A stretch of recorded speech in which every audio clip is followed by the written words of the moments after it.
So good morning, everyone, and welcome to Season 1, Episode 2 of the GPN Podcast. I'm your host, Andrew Babson. I am the co-founder and senior research associate at the Global Possibility Network, based at the University of Pennsylvania Graduate School of Education. And today I am honored to welcome as our guest the Robert H. Frank, who is the Henrietta Lewis Johnson Professor Emeritus of Management and Professor Emeritus of Economics at Cornell's Johnson Graduate School of Management and a Distinguished Senior Fellow at Demos. Professor Frank, welcome this morning. Nice to see you, Andrew. It's great to have you on here. And I thought that I would also just talk a little bit about the podcast and maybe even talk a little bit about why I invited you on here today, Bob, if I may. So a few years back, I assigned this book here called Success and Luck for a class that I was teaching at Penn called School and Society. And the reason why I assigned it is that I thought that it would be good for graduate students of education to understand what we call the opportunity structure. So what that means is what kind of opportunities in terms of jobs are out there for young people, especially, but for people of any age. And I thought that it would be good for there to be a conversation about what kind of ingredients make up success. What is success made of, and how do we define success? The title of this book, Success and Luck, maybe you can talk a little bit about the title of the book and maybe a little bit about how you came up with the idea to write it, or what led you to write it. That's an interesting question. It grew out of a column I published in the New York Times in 2009. The column, in turn, was inspired by my own experiences with luck. One of the themes in the book is that luck, chance events in life often influence the things we care about in very subtle and hard to observe ways.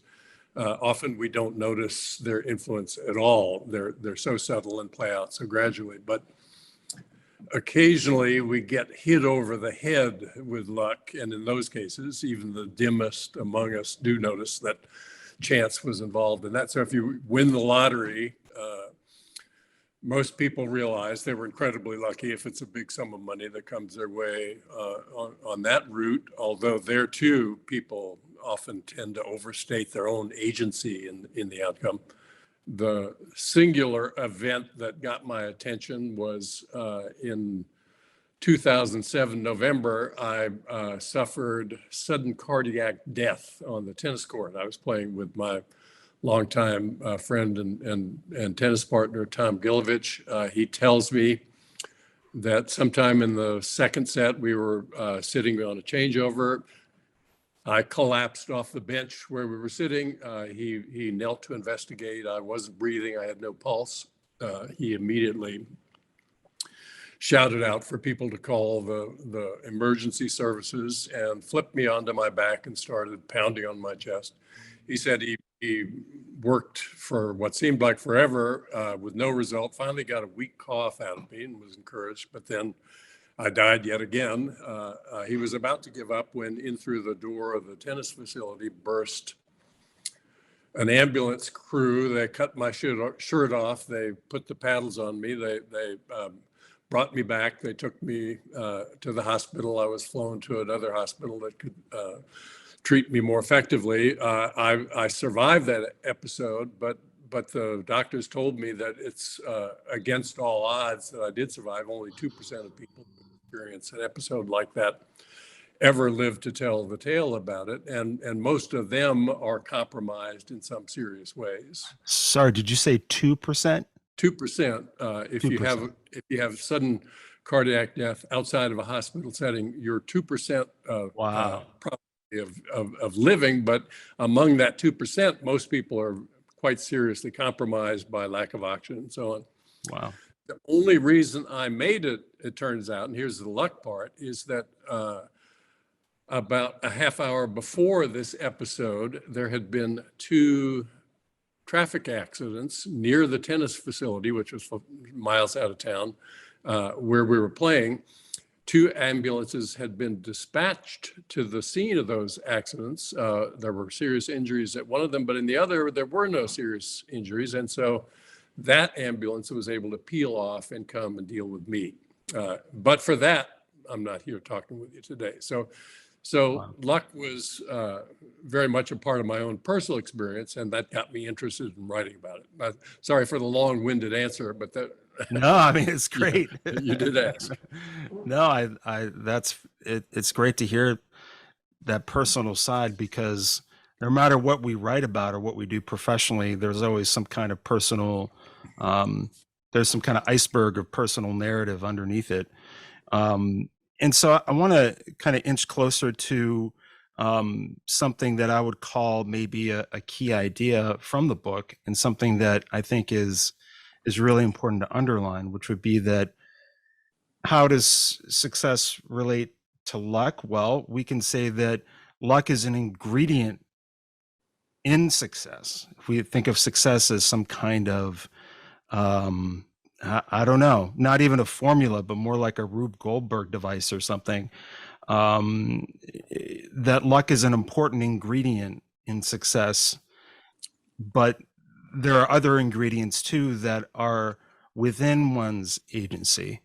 Of course, that's true. I think one frustration when the book came out was that many people seemed to understand me to be saying that success is primarily a matter of luck. That is most assuredly not my message.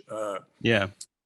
Even in arenas where effort and skill count for 90% of performance, and even in arenas where performance is the only thing that matters, if you have just 2% of the picture determined by chance outcomes, who did you happen to meet at a party, who helped you at a critical juncture along your path, if it's just 2%, well, the talent and effort part is so crowded that the person who has the most talent and effort will, on average, only have an average amount of luck. That's by definition. We picked that person because he had the most talent and effort. Is he lucky? He might be. Is he unlucky? He might be. On average, he'll have average luck.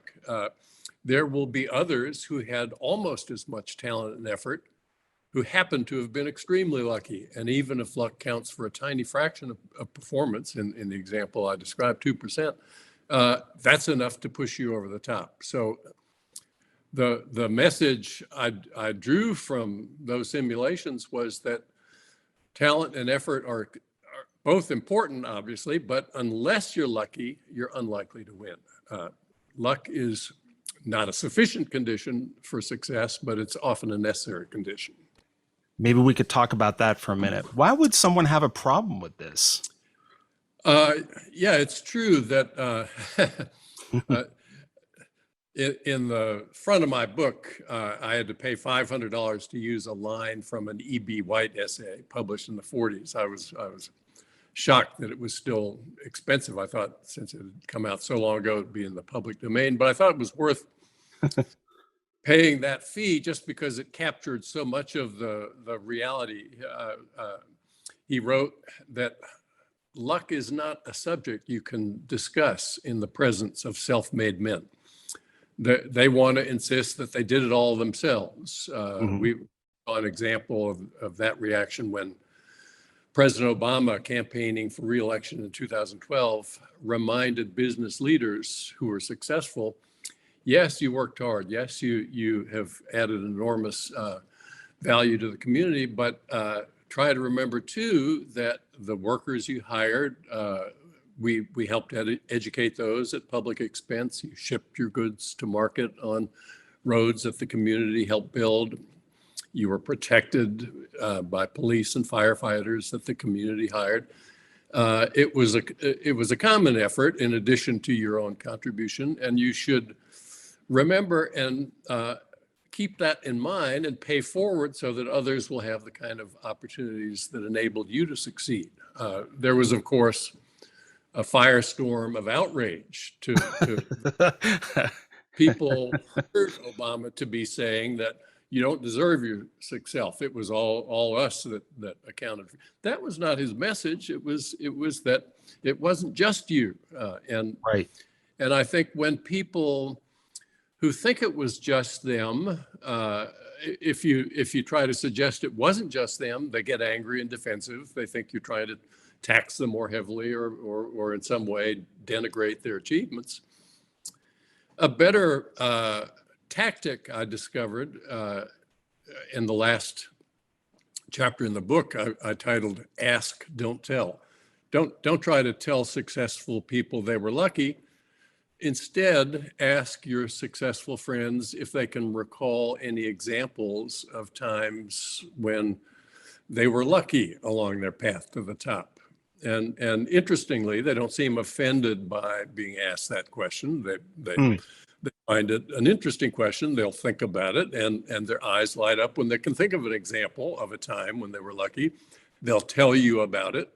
The mere act of recounting it kindles the memory of another example of a time when they were lucky. They'll tell you about that too. And before long, they'll say, why aren't we investing more in the schools or taking more of a community investment approach to helping people make it in the world? It's a magnificent thing. And it also kindles a feeling of gratitude in people when you can easily imagine the counterfactual. What if this hadn't happened? If that teacher hadn't helped me in the 10th grade, if I hadn't gotten that early promotion because a colleague couldn't accept it for need of having to care for an ailing parent, if you remember those things, it kindles in you a feeling of gratitude. And the research program on the effect of experiencing gratitude is just astonishing. It has a whole laundry list of salutary effects, no bad effects at all. It makes you happier, it makes you healthier, it makes you sleep better, it makes other people like you more. In this world, if you want to succeed, you don't succeed very often as a lone wolf. You succeed as a member of a high-functioning team. And if you're a member of a high-functioning team looking to add new members, you've got a pretty broad choice. Everybody wants to be on your team. You don't want somebody you don't like or don't trust. And so having other people like you is probably a good thing if you want to succeed. So yeah, I think the notion that you were successful in part because you're lucky should not be seen by people as a threatening idea. The question is, how much of these outcomes are luck? In a certain way, you can argue that it's all luck. Talent and effort, where do they come from? Well, we don't know exactly, except to say that it's some mix of genetic endowment. If you have smart parents, you're more likely to be smart. If you have parents whose temperaments were such that they were got up early in the morning and wanted to get right to work, that's a great temperament to have. I wish I had a temperament like that. I can relate. Yeah. So that's just the luck of the genetic lottery. Where's the rest of it? Well, the only other factor we know about is upbringing. If your parents raised you in a thoughtful way and gave you the kind of training and upbringing that nurtured those innate qualities, then wow, what a lucky person you ended up being. You can't claim moral credit for any of that. Mm-hmm. So why don't we tell our kids it's all luck? If it is all luck, I think that's kind of a bad way to think about it. Because the people who succeed, we know that resilience is an important quality. Oftentimes they've failed along the way. They dust themselves off, they pick themselves up, and they try again. And I think when you confront obstacles, when you're up against a really difficult problem and you want to just say, oh, the hell with it, I quit. But you dig deep and you summon the energy and the will to persevere, that's an achievement. And if you say to yourself, I'm proud that I did that, I feel really good about myself that I did that, allowing yourself that moment of self-congratulation makes it more likely that the next time you're in a jam, you'll be able to summon those resources too. So don't tell your kids it's all luck. Right. But it is all luck. Yeah, I mean, I could actually push this a little further and even quote some philosophers who believe that the mere idea of free will is illusory. There are a lot of very thoughtful people that have written books and articles on this idea. Yeah, I've got a chapter on that in the book. In fact, yeah, it's very heavily implicated in these notions. You know, you don't want to, like you said, you don't want to tell your kids it's all about luck, but you also don't want to tell them that they have no shot because the system is stacked against them. Right.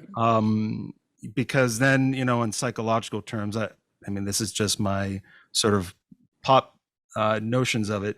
The locus of control is out here, and that decreases motivation and self-efficacy. Right.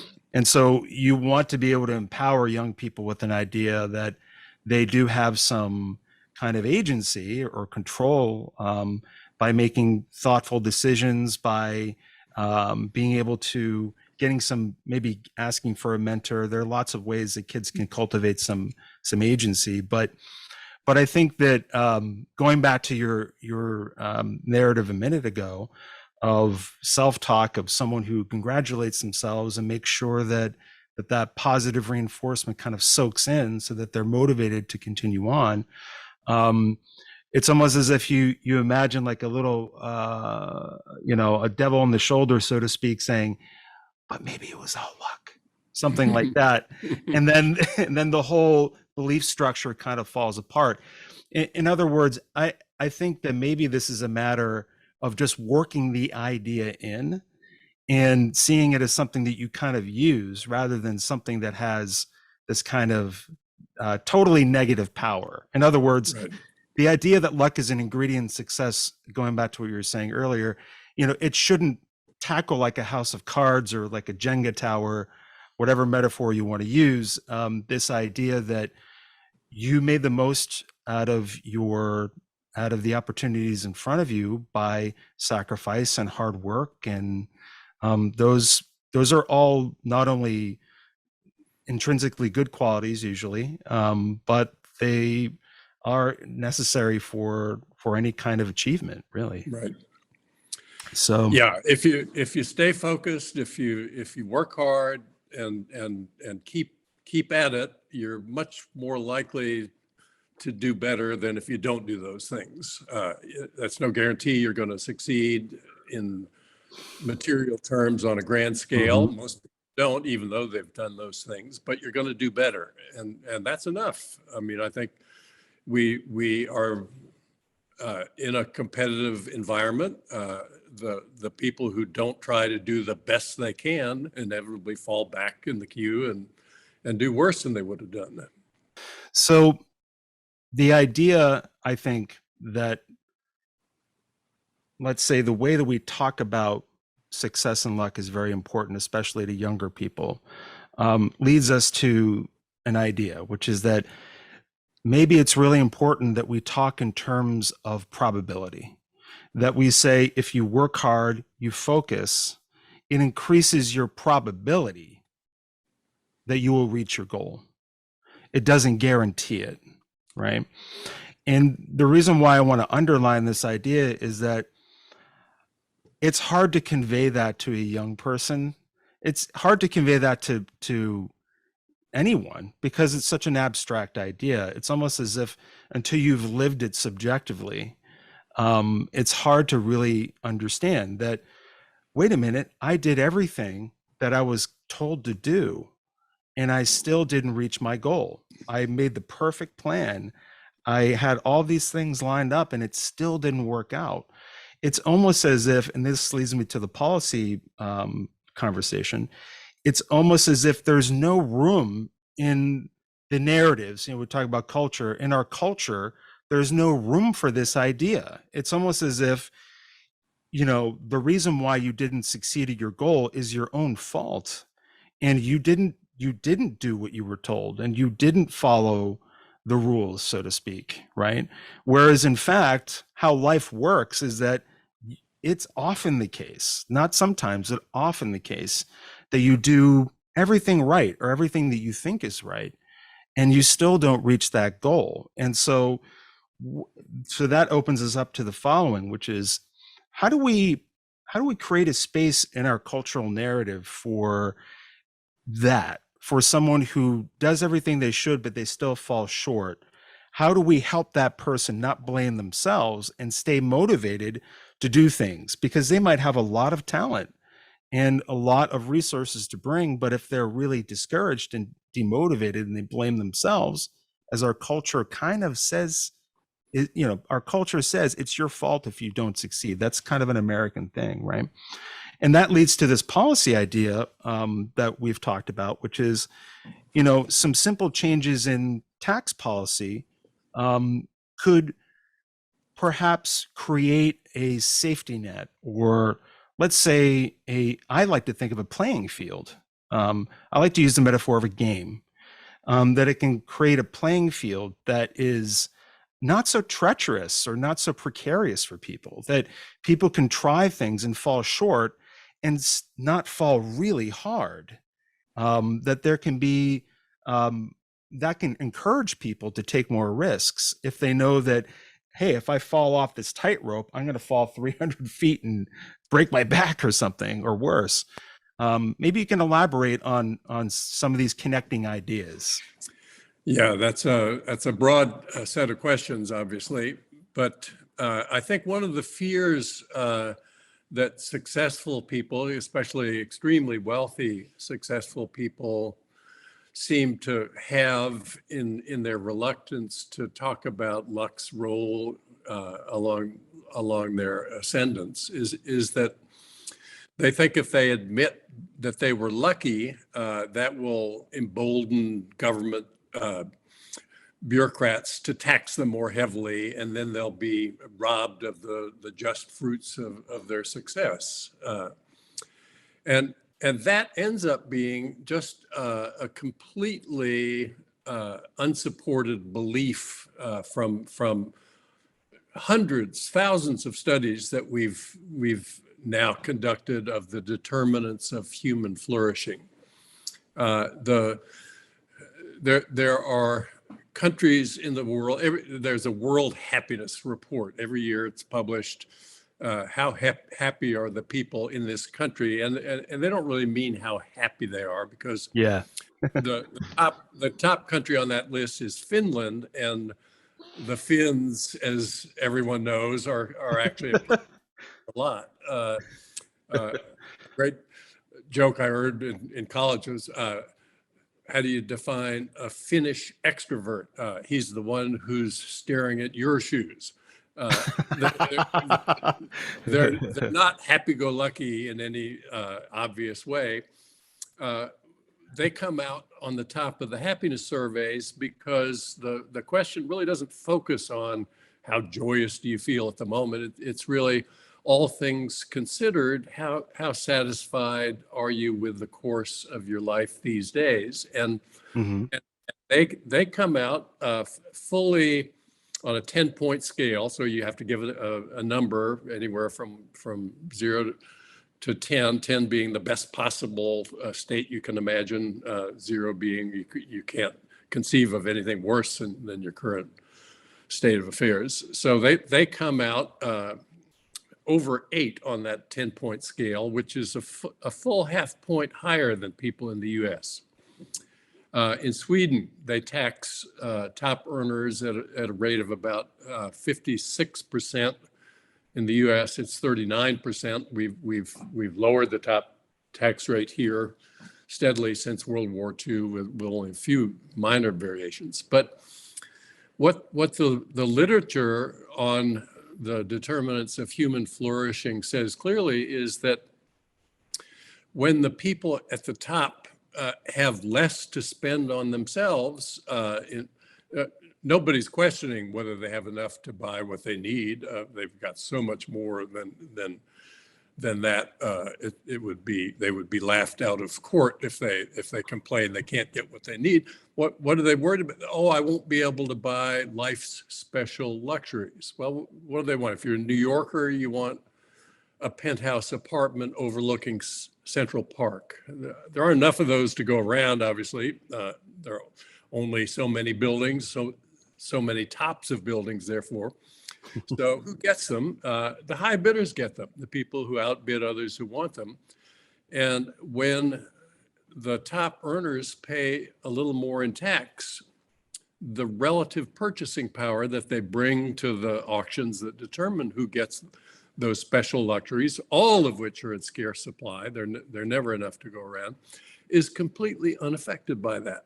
The same penthouse apartments end up in so you want the fastest, best handling car. That's no matter how much we spend on cars, some car earns that title. Who's going to get it? The people who bid relatively most heavily to get those cars. And that's going to be the same set of people with a high tax rate on the rich as with a lower tax rate on the rich. What the people in Finland, in Norway, and in Sweden seem to have discovered is that by having a more generous contribution from the people who have been successful in life, who've gotten the biggest rewards, not only can we provide, as you described it, a safety net for people that will encourage them to start businesses and take other risks in life, we can also develop a clean and vibrant public sphere that benefits the people at the upper end of the distribution.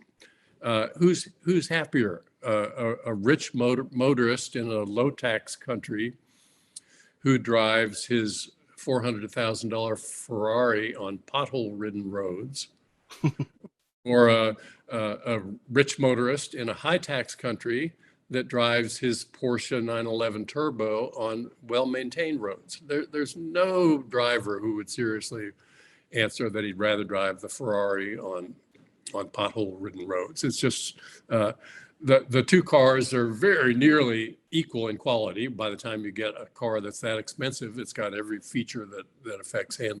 Bob, what do you mean? I love potholes. Yeah, you're in the right country. We've got them. And some Philly people would say I'm in the right city too. We're doing it wrong here is the short summary. Yeah. The rich would be happier and healthier if they were more generous and paid forward more of the fruits of their success toward building a more solid society. I had a shoulder injury a few years ago. Surgery repaired it. I had a months-long rehab session with a physical therapist who had lived in one of these countries that does it differently. Mm-hmm. He said people were generally happier than his friends here, and he kept thinking about why, and finally thought he had the answer. There are three things his friends in the U.S. worried most about. What happens when I get sick? What happens when it comes time to send my kids away to school, to college? What happens when it comes time to retire? His friends in the country where he was working temporarily didn't worry about any of those things. That's the set of worries that makes most of his friends here anxious at night. The thing in the U.S. that is true that's not true in the European countries where you've lived, and in really most countries, is that the gap between people at the top of the income ladder and elsewhere is much higher here than any other country in the developed world, and that matters because the spending patterns of the entire population are shaped by spending at the top of the income ladder. Not because people envy people at the top. No, I think the people in the middle class look with admiration to the rich. They see the mansions and and the Rolls Royces, and they admire them, and they think someday that'll be me, and it's a source of inspiration. So it's not the problem that people resent the rich. That's not it at all. What's true is that there are overlapping social circles in society. The people at the very top of the ladder are one stratum. There's a group just below them. They're not completely distinct. When the people at the top host their daughter's wedding reception, now not in a hotel or a country club, but at home because they have a ballroom that can entertain 200 guests, the people just below the top who are guests at that wedding think to themselves that their 15,000 square foot home is no longer big enough. They need a dining table that will seat 24, not 18. They build bigger. The people just below them build bigger too, and it cascades all the way down. And so now the average size of the median house has grown more than 50% as inequality has grown over the last decades. And whereas people could easily make do on a single salary, now both parents working and they still can't pay their bills. So it's that pressure that I think has accounted for the difference in well-being levels between the countries you've lived in and have described and the countries at the top of the happiness hierarchy. In those countries, the gap between rich and poor is much smaller. The provision of the social safety net is much more rigorous, and the worry that people, if they're guaranteed that they won't go hungry or be cold in the winter, are going to just start loafing and not contributing, that's completely unsupported by any data. People want to how do you get ahead? By getting more education, by working harder. That's true in the Scandinavian countries. That's true in Singapore. That's true everywhere. Everybody wants to get ahead. But the cost of not getting ahead is much higher here than the cost is in a lot of those other places. How could we advance some policy changes, especially like, let's say, in terms of UBI, for example? What are your thoughts on UBI? Or what are your thoughts on the idea that UBI might turn people into loafers? I think, let me kind of lead with my opinion on it, which is that I genuinely think that human beings are naturally goal-driven and goal-oriented, and people want to make a contribution and they want to be useful.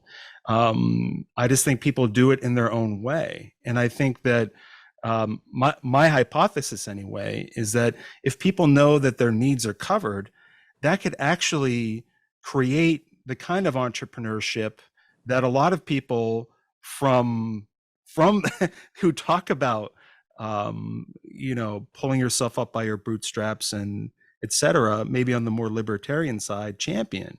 And there are, of course, examples from studies of entrepreneurship in countries with robust safety nets, like in Scandinavia, for example. So what I favor is a much less generous UBI, one that's too small to support a commune on standard that they would find attractive, which is then supplemented by the offer of public employment. There are a whole host of tasks that are not done by the private sector because it doesn't pay the private sector to do them, but for which the public would benefit enormously. Planting flowers in public parks, cleaning up litter, manning daycare centers is not really a very profitable thing. So we could offer, in addition to that basic grant that was too low to support a commune, gold bricking at taxpayer expense, as the right wing would complain. It would enable us to hire people at wages that are, when added to the universal basic income grant, enough to lift you over the poverty line and give you an incentive to move forward. So That's my personal preference, but there are lots of ways to attack that. I think the idea that people are looking for ways to gold brick all day long is not a good, doesn't reflect a good understanding of human nature. People want to be active, they want to I have to succeed. agree. I have to agree. I think it's a little bit of a fantasy. So I'm thinking of a third person hanging out with us on this podcast from a very different sort of political or maybe even moral sort of orientation. And they might look at us and think, boy, I mean, these guys are they're commies or something. I mean, to be flip or to be maybe a little bit archaic there, but they're talking about socialism. And I think that what's interesting for me, and this, I kind of want to steer now toward young people, perhaps that there are some things that we could do to change the system, to make it a little fairer and a little bit less treacherous or precarious, especially for young people going into the job market. And I think what's interesting is that you could probably say that those younger people are not as scared off by the label of socialism as someone from your generation, Bob, which would be the boomer generation, or my generation, the Gen X generation might be. During our time growing up, we were living in the Cold War era, and the word socialism was thrown around, the idea of the Red Scare. And I honestly believe that kind of messaging has created in among many people in our generation's resistance to a generous welfare state and an active, competent government. And I think that younger people are definitely more open to that. So just to recap a couple of ideas. Number one, I think younger generations, maybe like millennials and Gen Z, are more open to the idea of this, changing tax policy to kind of shift things to be a little bit better distributed. And I also think that, I don't know, I feel a sense of responsibility to a younger generation to try to, given my life experience of kind of experiencing a fair system overall, not utopia, just a fairer system, that there really should be a fairer opportunity structure for young people. So just those two ideas. There's a term in Greek called pleonexia, and it's basically the idea of always wanting more. And to maybe understand that as a feature of human nature, as a feature of just the human condition, and something that just needs to be managed because, as you were pointing out in some of your examples, greed and pleonexia can get out of hand and it can be destructive. And so there's this question then of, will the younger generation maybe be more open to the kinds of policies that can manage excesses? Will they be? It's an interesting question. Yeah, I think there's clear evidence that they are more open to that. And it's the amazing thing, it's not a mysterious set of ideas. It's that the frame of reference matters. Is a noise loud? Is a light bright? Is an object heavy? All of those things depend on your frame of reference in clearly demonstrable ways. The experiments can be easily designed that would convince even the most hardened skeptic that that's a general set of truths out there. And so to feel rich, what's necessary is that you have more than people in the local environment. That's the notion of rich. It doesn't mean having what the rich in the United States have. I think my own thinking about all of these things was heavily shaped by my experience as a Peace Corps volunteer decades ago in rural Nepal. That's on my list. I was going to ask you about that. Yeah, the country at the time was the poorest country by official measures of any that we had good data for, and we didn't have really all that good data. But it did seem shocking on first arrival. The level of material living standards was dramatically different from the U.S. But what struck me even then, and much more so in memory, was how quickly everything came to seem normal again. That what would here seem like a set of grossly deprived conditions wouldn't attract any notice at all in that environment. You had goals each day. If you achieved them with dispatch, you felt good. If you got behind schedule, you felt a little agitated.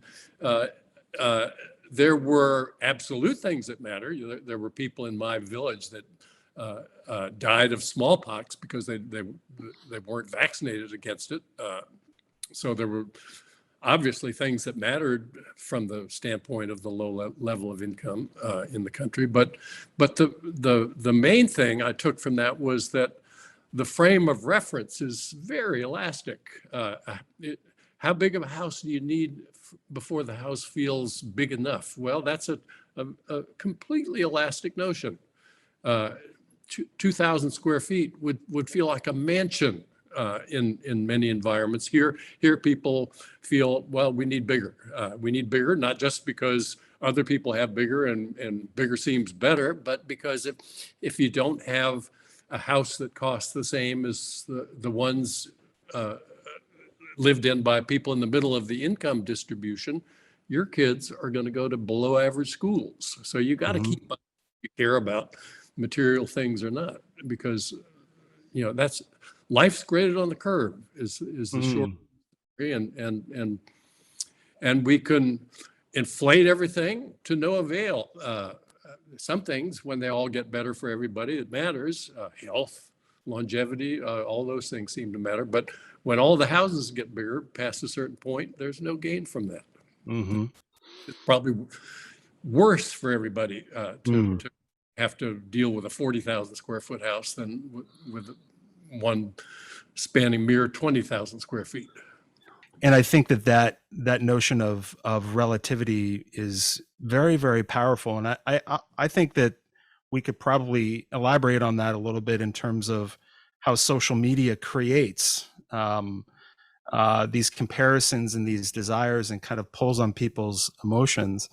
And I think that what we get away from is perhaps some of the scientific evidence that shows that in societies that are more equal, not totally equal, no one's talking about flattening a hierarchy. We live in a world that doesn't really have flat hierarchies, or if they exist, they're quite rare.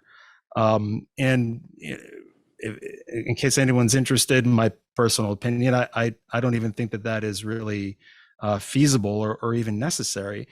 It's more about providing for people's needs, and also just creating less inequality, because the known science that we have on equality, there's a book called The Equality Effect by Danny Dorling from England that I also used to assign, and he is a geographer. That is his field.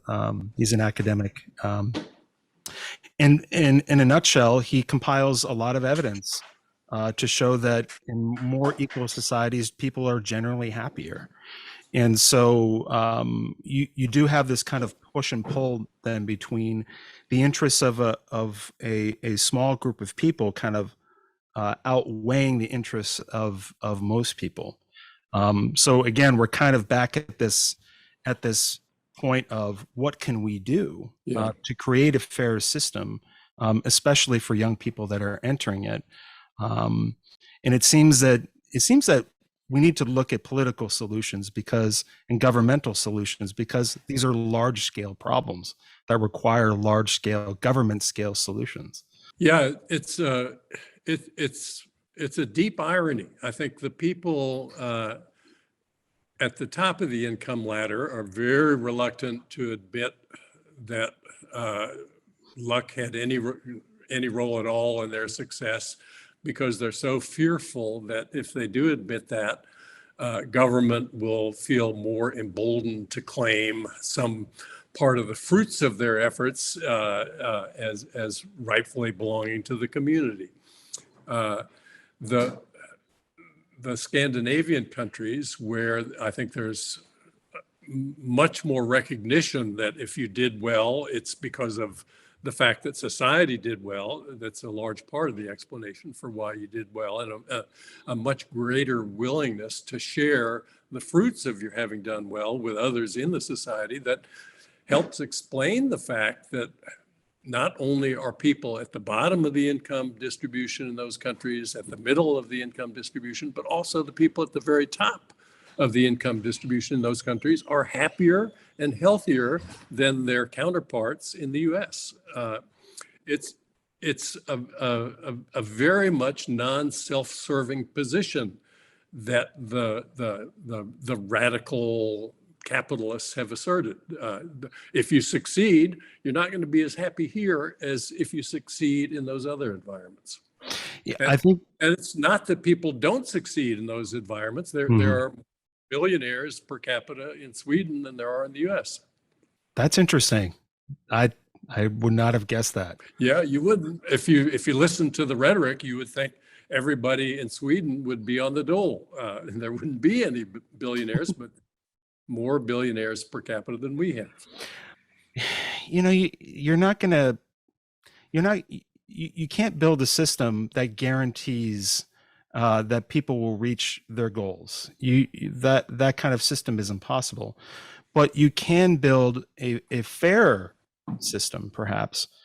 And I think that again is why I think it really behooves either voters or activists or individuals every day to be thinking about and putting these ideas at the forefront of their voting considerations. To think about, well, if I vote for these kinds of candidates, then they are more likely to advance these kinds of policies, which will then result in these kinds of outcomes. And I suppose that on the one hand, what we do in our own organization is we help mentors and we help young people do the best they can within their situation to plan and to get support, and to build programs that provide support for young people. But the importance of our conversation today is to understand that the macro structure, the big picture of the opportunity structure, that there are things that we could do to make it fairer. But there are also some really interesting ideas and debates, moral debates, philosophical debates at the heart of all this that also deserve some attention as well. And I think maybe one final bullet point from my point of view before I hand the microphone back to you is that it's also interesting to consider how the system discriminates against some people historically more than others. And then to think about, maybe go back to culture and think about who are we in America as a society? What are the values that make us American? Maybe that is part of the formula for success in some of these countries, is that there's a stronger sense of values that brings them together, that creates stronger national policies. Maybe that's part of our problem, is that we don't have a strong national identity that leads to strong national policies. But that's debatable. What are some of your thoughts on that, or just maybe general wrap-up thoughts? Yeah, I think it would be really useful for people to be better acquainted with the evidence on what factors we control have any influence on how well we do as people. So the the difference between the Scandinavian countries, just to cite their example, and our case, is that the tax rates on top earners are higher there, significantly higher there than here. The top earners live in somewhat smaller dwellings there than they do here.